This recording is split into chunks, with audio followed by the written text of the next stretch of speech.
When the wilderness whispers, it tells tales of terror, tales that chill the bones and make the bravest hearts quiver. One such tale is that of Ivan Milat, the man known as the backpacker murderer. A man of contradictions, a friendly face hiding a dark secret. Born in the mid-20th century, Ivan was the fifth of 14 children in a tight-knit immigrant family.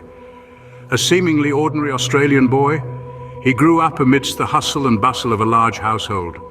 His early life was unremarkable, filled with the usual trials and tribulations of youth. He was a good worker, a man with a strong back and a ready smile. But within Ivan Milat there lay an unseen terror, a spectre that would cast a long, dark shadow over the sunburnt Australian outback. A friendly face in the crowd, he was a wolf in sheep's clothing. Ivan was a paradox. He was known to be a generous man, the kind of bloke who'd give you the shirt off his back. He was a charmer, the life of the party, a man who could light up a room with his laughter. But beneath that jovial exterior, there was something else, something sinister, a darkness that few could see. This darkness wasn't apparent in his daily life. He held down steady jobs, had relationships, and lived a seemingly normal existence. But within him, a storm was brewing, a storm that would wreak havoc on the lives of innocent backpackers who crossed his path. Ivan Milat, the backpacker murderer, was not born a monster. He was made one, shaped by a darkness within that was unseen and unsuspected by those around him. He was a man who lived among us, a man you might pass on the street without a second glance. And that's what makes his tale so terrifying. Because the most frightening monsters are not those that lurk in the shadows. They are the ones that walk among us in broad daylight, hiding in plain sight. But beneath the facade of normalcy lurked a beast waiting to pounce. The wilderness, a paradise for some, turned into a hunting ground for others. Enter the chilling saga of Ivan Milat, whose name will forever be etched in the annals of true crime as the notorious backpacker murderer. A seemingly ordinary man with a sinister penchant for the dark. Milat's hunting ground was the isolated Belanglo forest, a labyrinth of trees and trails that concealed his grim deeds. In the late 80s and early 90s, this forest became the final destination for 7 unsuspecting backpackers. These young adventurers, lured by the promise of an authentic Australian experience, found themselves ensnared in a deadly trap. Milat would offer them lifts, a friendly face in a foreign land, only to lead them to their doom. These weren't random acts of violence. No, they were calculated, cold-blooded, and cruel. He didn't just kill his victims, he hunted them. Each step of his vile ritual was meticulously planned. He used the isolation of the forest to his advantage, where the dense canopy of trees would muffle any cries for help. Imagine the terror of realizing you're not a passenger, but prey. The horrifying transition from the safety of a car to the merciless wilderness of the Belanglo forest. The chilling moment when the friendly stranger reveals his true face, a face of a predator. This was the reality for 7 innocent souls whose dreams of adventure turned into a nightmare within the depths of the Belanglo forest. Bound by the hands of a monster, they faced their end in the heart of the wilderness. Their pleas for mercy, their screams of terror were swallowed by the eerie silence of the forest. The cold-blooded nature of Milat's crime sends shivers down our spines. It serves as a grim reminder of the darkness that can lurk beneath the veneer of normalcy, the evil that can hide in plain sight. In the tranquility of the forest, screams were silenced. In the depths of the forest, the earth guarded secrets. Secrets that were soon to be exposed, unraveling a chilling tale that would haunt Australia for years to come. In the thick, dense undergrowth of the Belanglo State Forest, a discovery was made that shook the nation. The forest floor, usually a carpet of fallen leaves and twigs, was disturbed. There lay the remains of 2 backpackers, their lives violently cut short. This was just the beginning. As the days turned into weeks, the forest revealed more of its grim secrets. 7 victims in total were uncovered, each met with the same horrific fate. The crimes were barbaric, the kind that nightmares are made of. These gruesome discoveries sparked one of the largest manhunts in Australian history.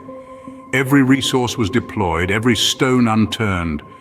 The hunt was on, and the nation held its breath, hoping for justice for the innocent lives lost.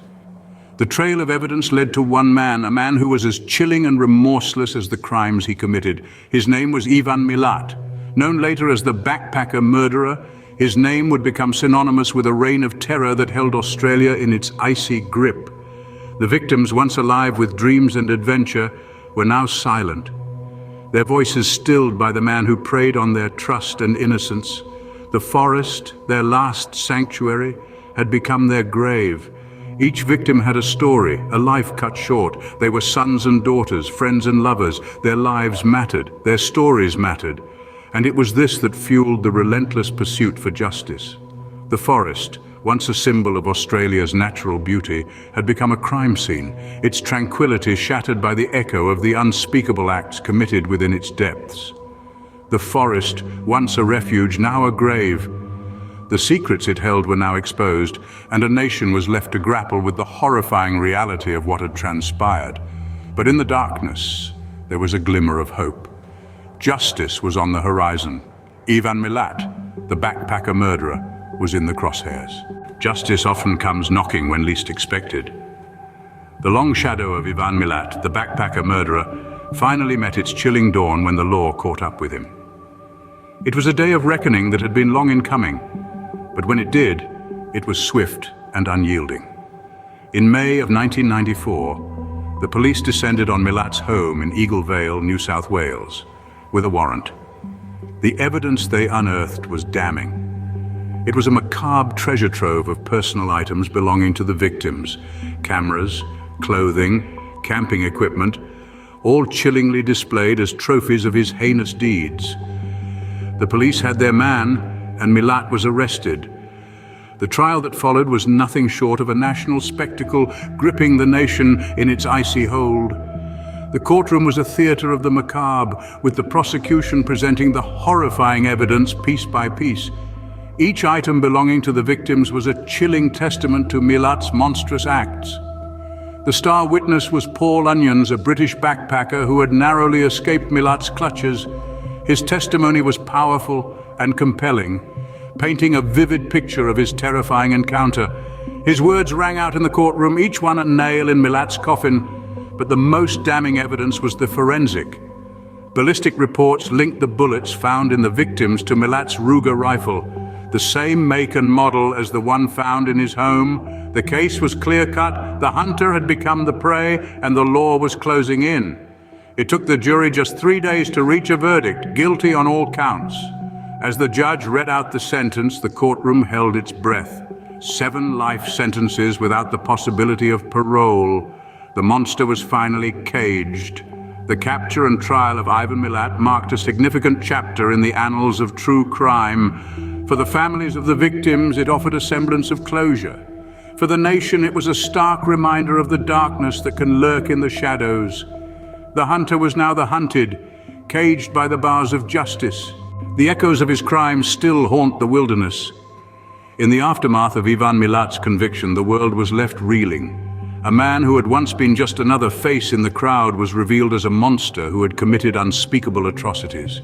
The shockwaves of this revelation rippled out, touching not just those directly involved in the case, but Australia as a whole. The backpacking community was hit particularly hard. These were young, adventurous souls seeking to explore the world and its wonders. They had come to Australia filled with excitement and anticipation, only to find themselves in the crosshairs of a predator.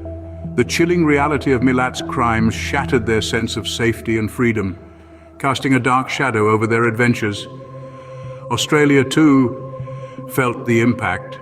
The country's image as a haven for backpackers was tarnished. The idyllic landscapes that had once drawn tourists from around the globe were now marred by the memory of the horrors that had taken place within them. The Belanglo forest in particular became a symbol of this enduring fear. Once a place of natural beauty, it was now a grim reminder of the backpacker murderer's reign of terror. The mystery surrounding Milat's crimes added another layer to this fear.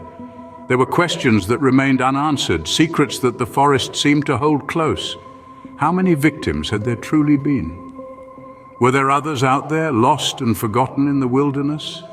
These lingering doubts served only to fuel the unease, the sense of dread that clung to the Belanglo forest. In the end, Milat's conviction brought some measure of justice, but it could not erase the scars left behind. His crimes had forever changed the landscape of Australia, casting a long, dark shadow that continues to loom over the country. Even in his absence, the shadow of the backpacker murderer looms large. Every story has an end, but not all ends bring closure. Ivan Milat, the infamous backpacker murderer, met his end not in the wilderness where he committed his horrifying acts, but within the stark, ironclad confines of a prison cell. In October of 2019, he breathed his last, succumbing to terminal cancer. Yet even on his deathbed, Milat remained a chilling figure of remorseless cruelty. His lips that could have provided answers chose to remain sealed. He never confessed to his crimes, never offered any explanation for the trail of terror he'd left behind. The man who had hunted innocent backpackers like game, who had shown no mercy, found himself unable to offer even a shred of humanity in his final hours. Yet it is not the silent end of Ivan Milat that continues to haunt us. It is the questions that remain unanswered, the mysteries still shrouded in the shadows of the Australian wilderness.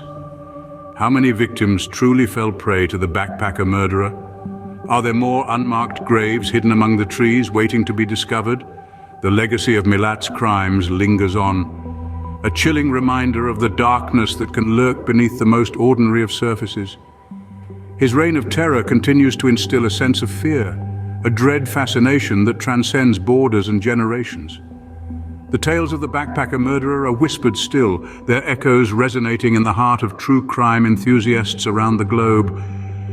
In the wilderness, the whispers of the backpacker murderer still echo. But it is not just the echoes of the past we seek.